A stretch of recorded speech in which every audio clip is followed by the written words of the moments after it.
What's up, guys? It's your boy Benny. I'm not an alcoholic, but, you know, I know some people who've gone to Alcoholics Anonymous. I enjoy a bourbon every once in a while, although I've had kids. I don't really drink that much anymore. Like, you're already really tired at the end of the day. So who needs the hangover?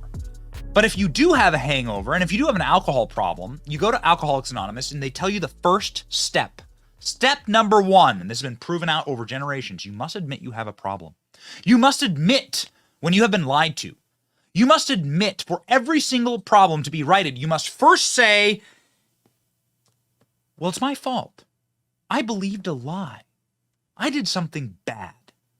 And that's happening right now with Derek Chauvin, where Derek Chauvin is now appealing his 40-year prison sentence for the murder of George Floyd. See, here's the thing. Derek Chauvin, whether you agree with him or don't agree with him or whatever, the facts are that he did not murder George Floyd.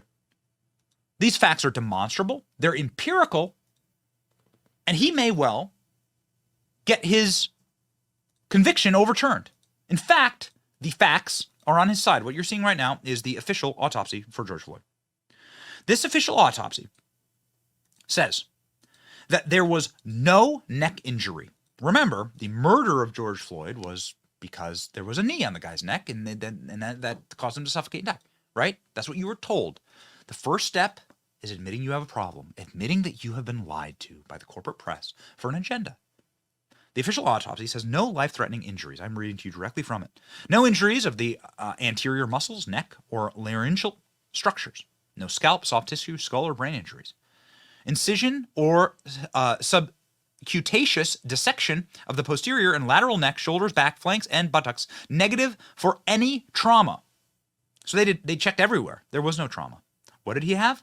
He had a lethal amount of fentanyl into his system, and he was a long-time drug user.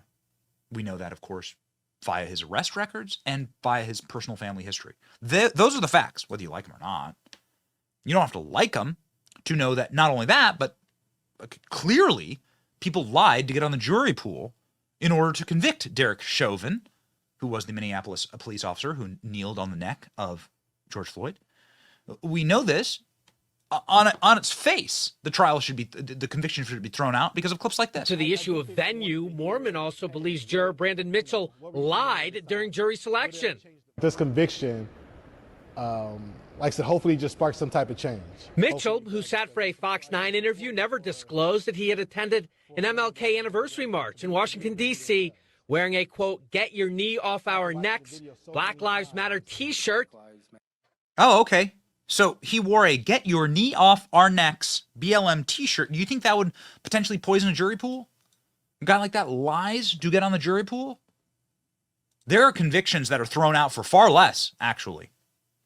Derek Chauvin is now seeking to overturn his conviction, the murder of George Floyd, due to claiming that there is new evidence that shows that he did not cause Floyd's death, which is true. Minneapolis Police Officer Derek Chauvin is making another attempt to overturn the federal civil rights conviction of the 2020 murder of George Floyd. Free him. George Floyd dies of a drug overdose. He did. Those are the facts. I don't care what side of this argument you're on. You are not able to argue with the actual autopsy report, the medical report, and the guy's history. Arrest, family, and otherwise. Chauvin is sitting in jail to appease BLM terrorists. Chauvin is sitting in jail as a sacrifice, as a cultural sacrifice to a movement of terrorists who demanded a pound of flesh. And what did we give him? This man. You can agree or disagree with what he did, and you can agree or disagree with his life. I don't know much about Derek Chauvin, to be honest with you. But what I do know is that there is absolutely no facts or substantiation that said that he led to the death of George Floyd. In fact, it's the opposite. Derek Chauvin files a motion to attempt to overturn federal conviction. According to the records, Derek Chauvin says that Dr. William Schatzel of Topeka, Kansas, told him that he believes Floyd died of the complications due to a rare tumor called pharyngioma, caused a fatal surge of adrenaline. Former officer said that he had pleaded guilty to the federal charge if he had known about the offer to testify. He would have not pleaded guilty. Correction there. Ladies and gentlemen, Revolver News has a really fascinating breakdown of all of this, saying the Chauvin verdict and the dark, embarrassing truth about the American judicial system, where they break down how people lied their way onto the jury in order to push an agenda, which is, of course, the end of justice itself. Why do you think they always refuse to bring January 6 cases outside of Washington, D.C.? Because they know the jury pool in D.C. is steeped with people who've had their brains snapped, broken by the leftist mind virus and by Orange Man Bad. And so they refuse to carry out, because they cannot allow a sane jury pool. They must pull from people who are absolute lunatics. The Anglo-American common law that is supposed to save Derek Chauvin, and it failed. And it says a lot about the American system that we live in now. It's been 2.5 years since the former Minneapolis police officer was convicted in murder of the death of drug addict and lifelong criminal George Floyd. Chauvin, who is barely 1/10 into his 20-year prison sentence, is serving currently a 21-year federal sentence for depriving George Floyd of his civil rights. The Chauvin verdict is obviously a sick joke from the moment it happened, but even to the American right, the full realization of this fact seems to have taken over in the last few weeks. Tucker Carlson did an entire show on it. We'll play you an important clip from that. But the developments now are really quite remarkable. Now there is clear evidence from the autopsy that said, there's no medical indications of asphyxia or strangulation. Not only that, there are training manuals here for the Minneapolis police that shows, and look at this. Here's a guy putting his knee on the neck of a perpetrator, right? A person that's being arrested. I mean, this seems to be like exactly what he was trained to do.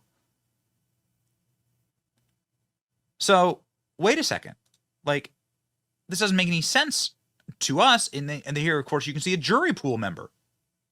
Here, this is the guy. This is the guy with the BLM hat on, with the "Get your knee off our necks" shirt on. This guy voted to convict Derek Chauvin. Well, how's that possible? And they go through these other jurors who also had very, very, here's, for instance, juror number 27, an immigrant who came to the United States more than a decade ago. He lived where George Floyd was killed, and he said, it could have been me. Well, okay. Is that person going to, wouldn't that bias a jury pool if you see yourself as the victim? Well, then that seems pretty much obvious to me. But hey, you know what? What's obvious these days? What's obvious is that George Floyd did not die of asphyxiation and that you have been fed a lie. Tucker Carlson covered this in a absolutely spectacular monologue. Have a listen. And we hope that Derek Chauvin gets a fair day in court. He's now asking, of course, for the overturning of his conviction. Ladies and gentlemen, let's hope, again, that the American judicial system is not completely and totally dead. When will be what's the autopsy on that? Yeah. Here's Tucker Carlson giving an autopsy. Watch. Significantly, they also sent a cop called Derek Chauvin to prison for more than 40 years. He would be the racist white devil who murdered George Floyd. But the question is, did he actually murder George Floyd? And the answer is, well, no, he didn't murder George Floyd. And we're not guessing about that. We know it conclusively thanks to a new court case now underway in Hennepin County, Minnesota. The case was brought by a prosecutor there called Amy Sweezy. She's suing her boss. So the case is not actually about George Floyd or Derek Chauvin, but it tells you an awful lot about both of them. In her deposition, which you should read, Amy Sweezy describes a conversation that she had with the county medical examiner, Andrew Baker, right after George Floyd died. Quote, "I called Dr. Baker early that morning to tell him about the case and to ask him if he would perform the autopsy on Mr. Floyd." Sweezy recalls all this under oath in the deposition. Quote, "He called me later in the day on that Tuesday, and he told me that there were no medical findings that showed any injury to the vital structures of Mr. Floyd's neck. There were no medical indications of asphyxia or strangulation." Oh. In other words, George Floyd, according to the official autopsy, was not murdered. He died instead of what we used to call natural causes, which in his case would include decades of drug use, as well as the fatal concentration of fentanyl that was in his system on his final day. So this was not a killing. It was yet another narcotics OD in a country that records more than 100,000 of them every year. The medical examiner clearly understood that and in fact articulated it. And Sweezy explains. He said to me, she recalls in the deposition, Amy, what happens when the actual evidence doesn't match up with the public narrative that everyone's already decided on? And then he said, quote, this is the kind of case that ends careers. In other words, everyone lied about it from the very beginning. The people who knew the truth hid the truth and allowed the revolution to proceed.